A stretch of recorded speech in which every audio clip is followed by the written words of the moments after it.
What lies beneath the House of Black and White? Arya notices the staircases and tunnels beneath the temple. Some glimpsed, many hidden. What lies below? Hello everyone. In this channel we dive deep in George R.R. Martin's world. A Song of Ice and Fire, Game of Thrones and House of the Dragon. She arrives at the House of Black and White in her first chapter of A Feast for Crows. And by the end of A Dance with Dragons, she departs for an apprenticeship at the playhouse called The Gate. Though she has relatively few chapters, a significant amount of time passes. In that time, she learns much, from the mundane routines of ordinary folk to the secrets of the Faceless Men. Yet these two extremes are bound together. The Faceless Men disguise themselves as the ordinary, and Arya must learn to do the same. She proves talented, rising quickly in their esteem until she is taken into greater confidence. There, she's taught the hidden arts of the world's deadliest assassins, knowledge honed across centuries. The second level of the house is where the servants live. The third contains the holy sanctum, forbidden to her at first, though not forever. Even early on, however, she senses the hill beneath the temple is honeycombed with passages cut into the rock. Hewn stone, not natural caves. Someone designed them long ago. It seems the original builders knew they were breaking ground in a place that allowed for vast expansion below. And here we find our first echo. The Faceless Men were born in the hellish mines and tunnels of Valyria. Now in Braavos, they move again through tunnels of their own making. These passages extend beyond the temple itself. At one point, Arya serves water to 11 servants of the many-faced god. Only 2 arrive through the main doors.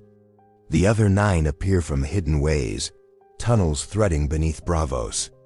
And yet, something is missing. Where is the money? Every corpse brings with it more than just flesh. Clothes, weapons, armor, coins, jewelry, valuables, and staggering sums. Arya assumes there must be vast stores of wealth somewhere, but they are not on the first 2 levels. The bodies descend deeper, to where the priests take over. That much she is told, but the wealth? On this there is silence. And that silence may be the greatest clue of all. Arya is forbidden from following the bodies. But the valuables are not even mentioned, a careful omission. Why guard the fate of the riches even more closely than the fate of the dead? Here, absence speaks louder than presence. Across all of Arya's chapters in Braavos, the Iron Bank is never once mentioned. Elsewhere in the story, it is everywhere, in Cersei's dealings, in Ned's memories, in Jon's counsels. But in Arya's eyes, in Braavos itself, nothing. That silence feels deliberate. That again echoes. The Iron Bank is said to be wealthier than all other banks combined. How did it rise to such dominance? Sheer banking skill, or something darker? We glimpse an answer in Fire and Blood. When the Roguery Bank of Lys briefly challenged Braavos, its power collapsed after a string of suspicious deaths. And when suspicious deaths occur in Essos, there's always one name to consider: the Faceless Men. The map of Braavos shows the Iron Bank and the House of Black and White are not neighbors, but close enough. Certainly not too far for a tunnel. The canals pose no obstacle. Arya herself descends below them by locked iron doors and steep steps. If tunnels already lead into and out of the house, why not one leading to the Iron Bank, carrying treasure directly into vaults unseen? Arya's own imaginings of vast treasure chambers may not be imagination at all. The fees of the Faceless Men are enormous. Littlefinger himself complained, "Do you have any idea how costly they are? You could hire an army of sellswords for half the price, yet their expenses seem minimal.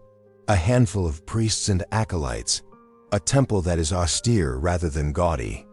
The flow of wealth must far exceed their needs. So where does it go?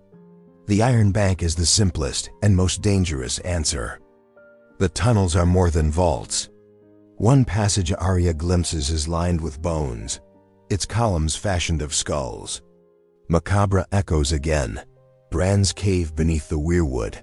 the crypts of Winterfell, the flayed halls of the Dreadfort. A pattern of the dead lingering below places of power. When Arya is finally led into the third level, the sanctum of the priests, she discovers a truth more chilling still. It is reached by long descent, 18 steps, then 22, then 54 more, each narrower and steeper than the last. There she finds the room of faces, leathered skins whispering secrets, masks that grant not only disguise but fragments of memory.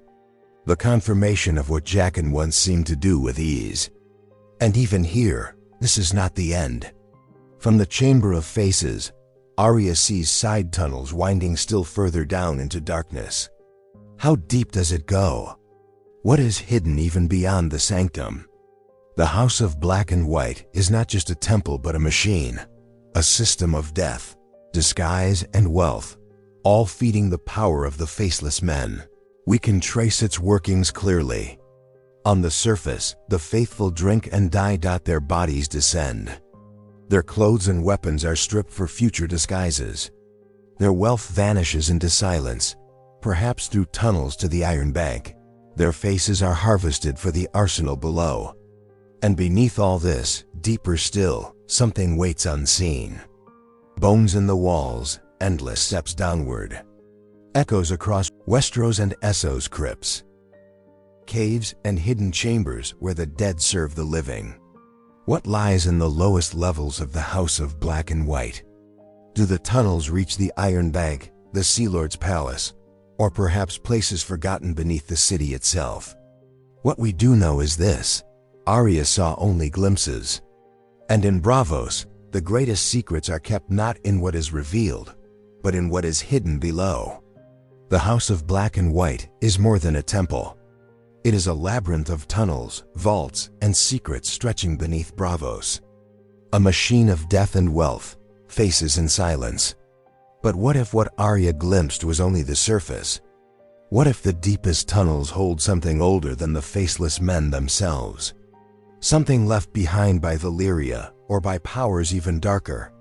The Iron Bank may guard their gold. The Sea Lord may rule his palace. But beneath Braavos, the Faceless Men rule the shadows. And shadows always go deeper than the light allows us to see.